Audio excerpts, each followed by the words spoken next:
السلام عليكم شباب، واهلا وسهلا بكم في المحاضرة رقم 25 من محاضرات الفصل الأول علم الثرموديناميك. وياكم الأستاذ محمد الأسدي. بعد ما أنهينا كلاميات الانتروبي، وعدناكم إن شاء الله في هذه المحاضرة نحل مسائل الانتروبي على مود نختم الانتروبي اللي هي 5 مسائل المنهج. قبل ما نحل الانتروبي شباب، خلي نعرف قانون شنو، الوحدات مالته شنو، على مود نطب المسائل ونذكر كم ملاحظة بسيطة. تمام. قانون الانتروبي هو بسيط جدا، نفس قانون المجموع درسناه دلتا اتش ار نوت. الانتروبي نفسه بالضبط، بدل دلتا اتش ار نوت قلنا التغير في الانتروبي هو دلتا اس ار نوت يساوي سميشن ان في الاس نوت النواتج اللي هي البي ناقص سميشن ان في الاس نوت للمتفاعلات اللي هي الار. وقلت لك على مود تعرف البي منو والار منو اول منو ثاني، لانك طلاب يخربطون بيها. تحفظ لي كلمة بر اول شيء البي، ثاني شيء الار. تمام. بر يعني يابسة، بر وبحر وهكذا. زين.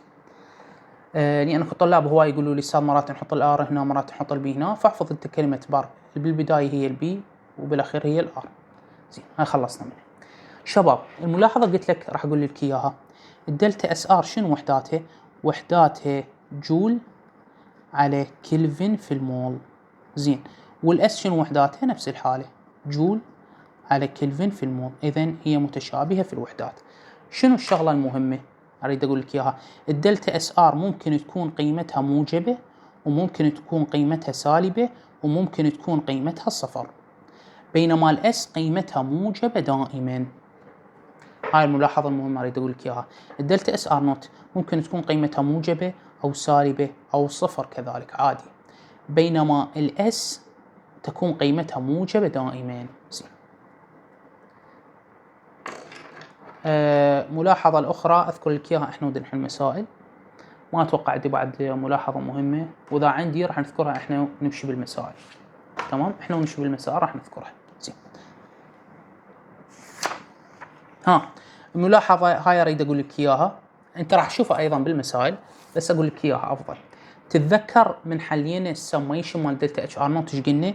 قلنا دلتا اتش اف نوت للعناصر الحرة بأثبت صورة لا تعطى في السؤال، انت تعوض جواها صفر. تتذكر قلنا مثلا الاف اي بالحالة الصلبة هذا عنصر بأثبت صورة، دلتا اتش اف نوت ما راح ينطي لك بالسؤال، انت تحط جواه صفر. مثلا الالمنيوم عنصر بأثبت صورة اللي هو صلب، اذا اجاك بالمعادلة ما راح يعطيك دلتا اتش اف نوت الا انت راح تعوض صلب. مثلا عندك الاكسجين بالحالة الغازية عنصر بأثبت صورة، ما راح يعطيك دلتا اتش اف نوت الا انت راح تعوض صفر. بينما بهذا الانتروبي الاس للكل ينطي بالسؤال، سواء عنصر حر بأثبت صورة أو عنصر حر مو بأثبت صورة أو مركب. إذا الملاحظة الأخرى أريد أذكرها أنه الأس نوت راح ينطي الكل مواد المعادلة، سواء عنصر بأثبت صورة أو مو بأثبت صورة أو مركب، كلهم راح ينطيين. عكس الدلتا اتش اف نوت اللي أخذناه بقانون السميشن، قلنا الدلتا اتش اف نوت العناصر حرة بأثبت صورة ما ينطي، أنت تحط جواه صفر. هنا لا، كلهن ينطيين. زين. إذن القانون أنا وياك عرفناه، الوحدات أنا وياك عرفناهن، قلنا هذا ممكن موجب ممكن سالب ممكن صفر، هذا موجب فقط. وهنا قلنا الاس ينطيها لكل العناصر والمركبات الموجودة في المعادلة، ماكو شيء اسمه ما ينطيك وانت تحطه صفر، كل ينطي وتكون قيمته موجبة دائما. زين. تعال أنا وياك خلينا نحل. أول سؤال راح نحله اللي هو مثال 11 كتاب. شو يقول؟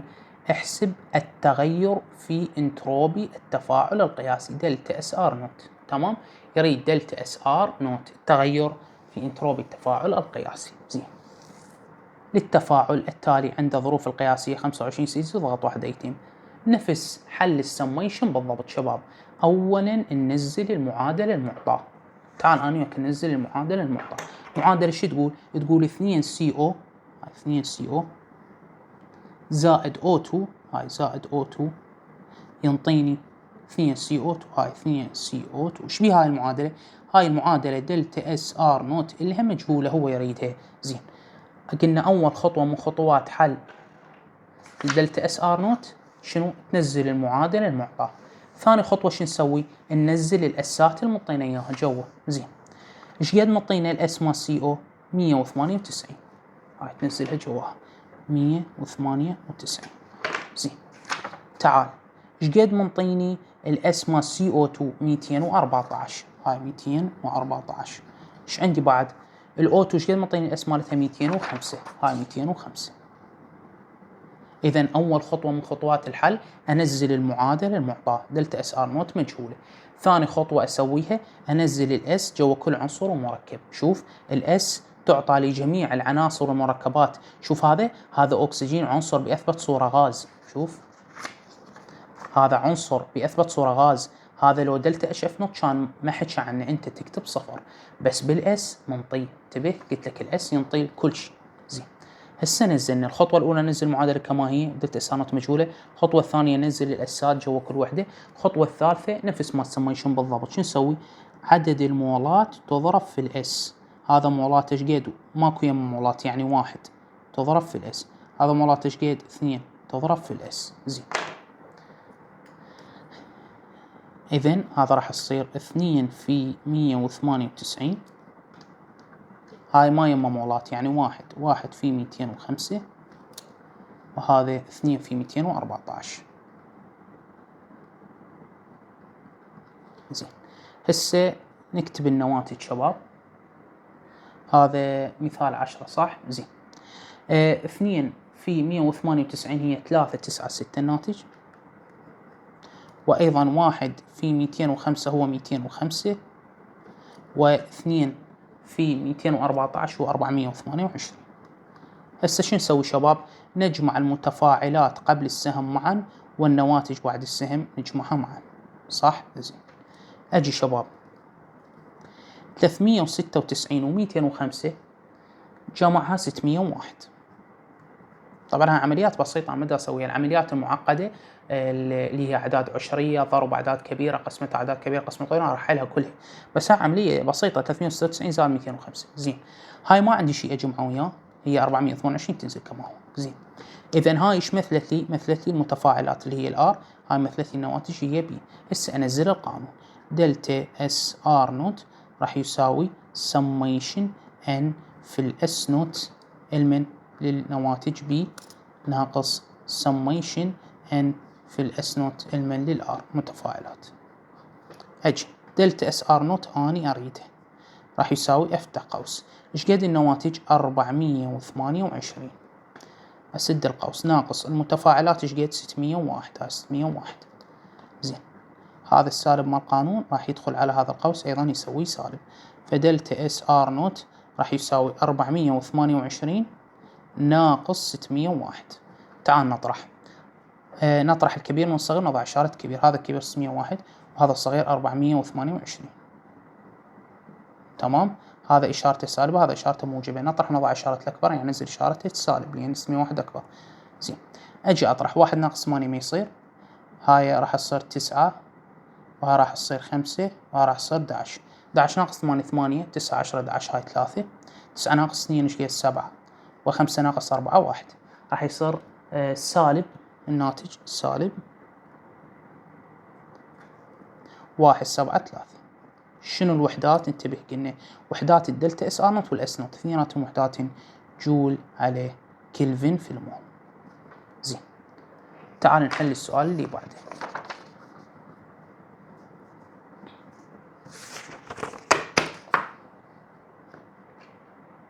زين، السؤال اللي بعده شباب راح نحله، اللي هو سؤال 23 من أسئلة الفصل.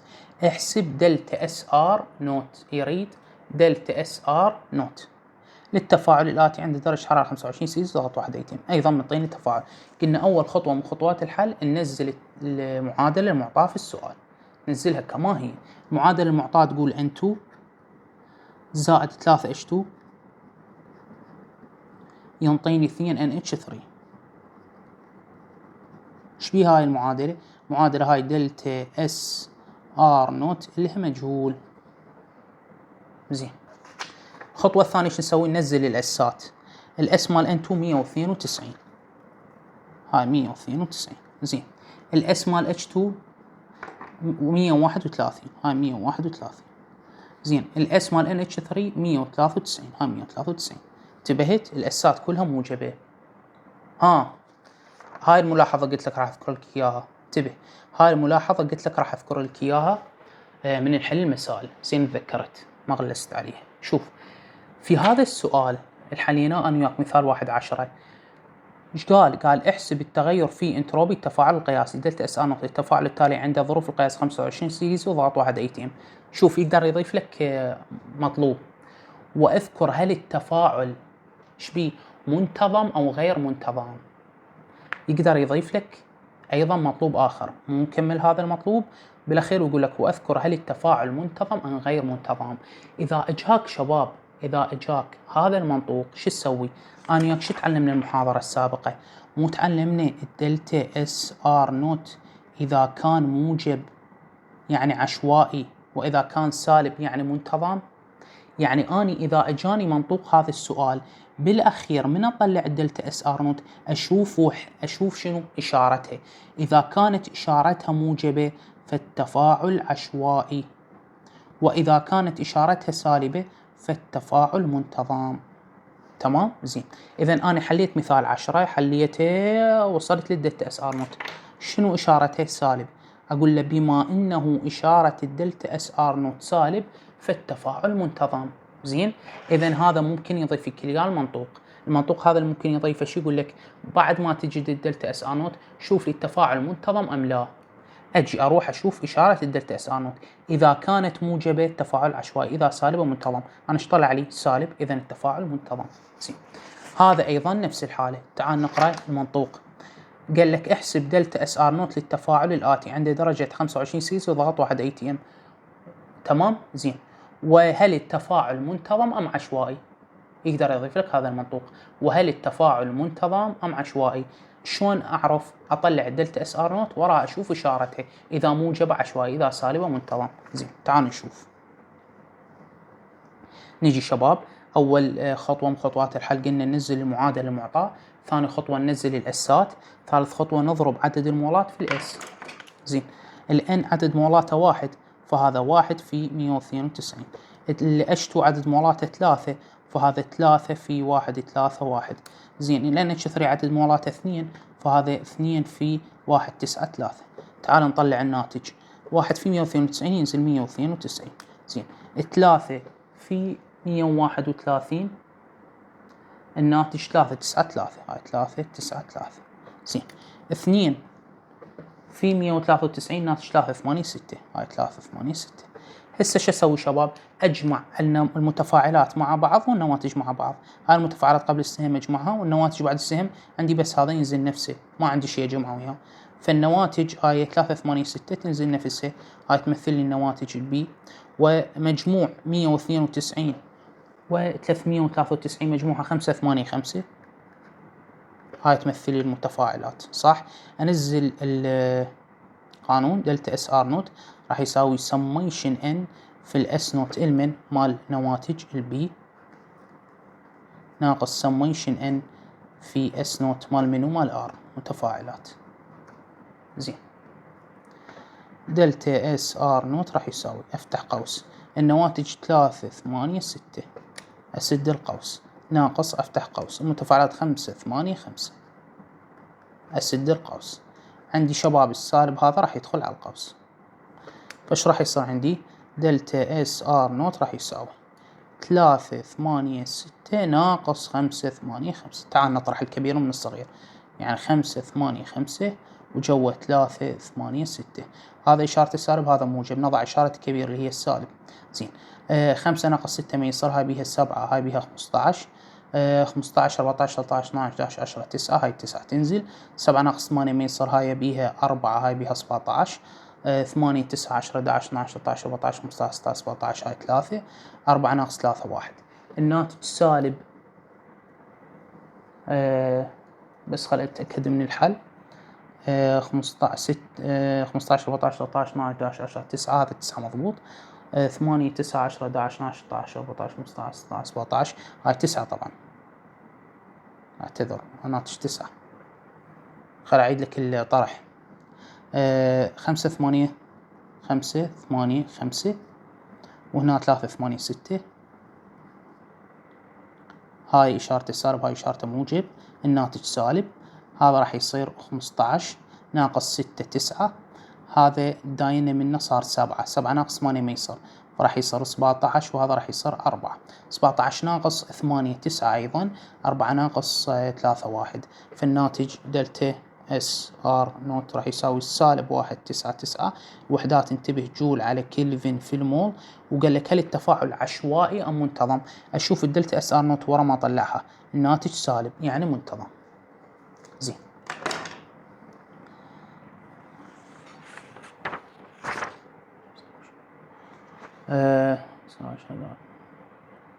زين، هاي خلصنا.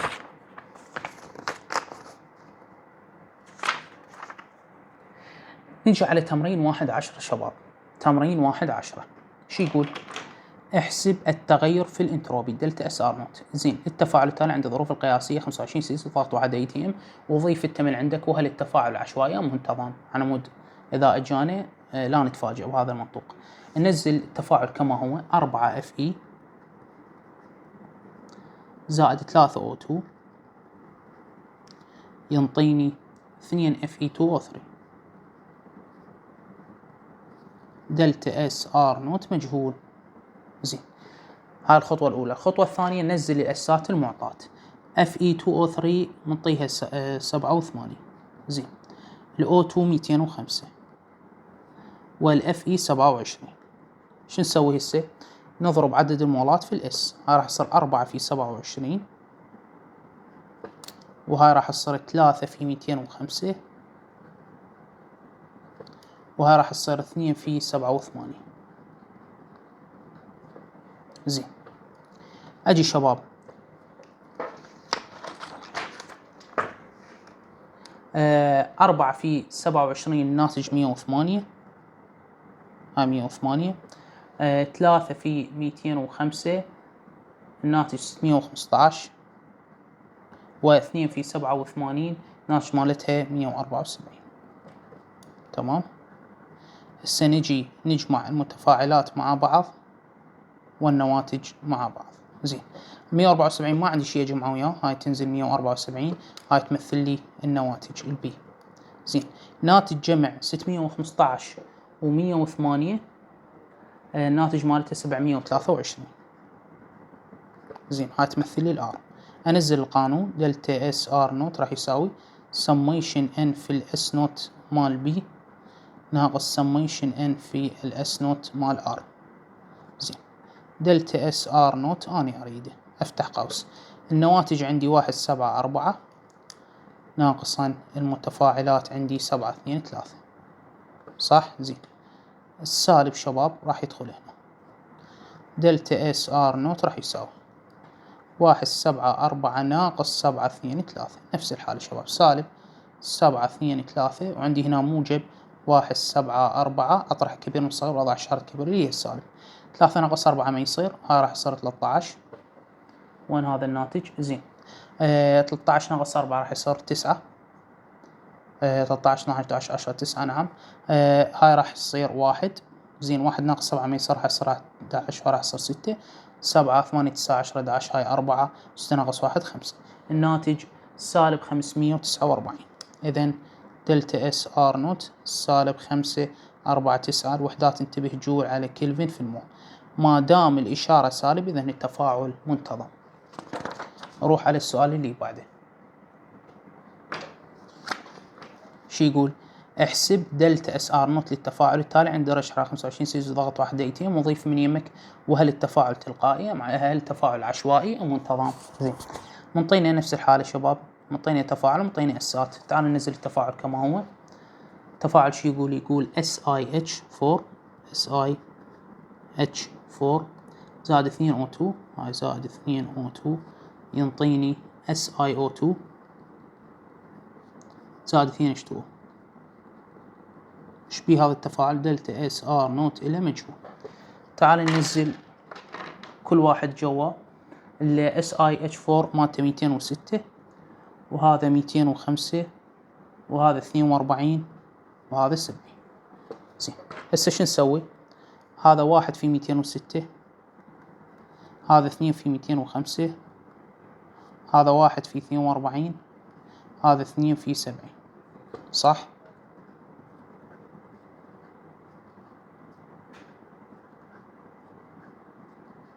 زين، 1 في 206 ينزل 206.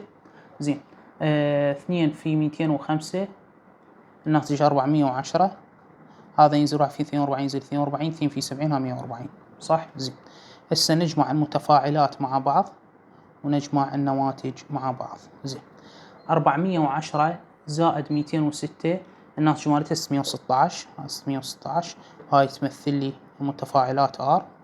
ناتج جمع 140 زائد 42 هي 182، وهذا يمثل لي النواتج B.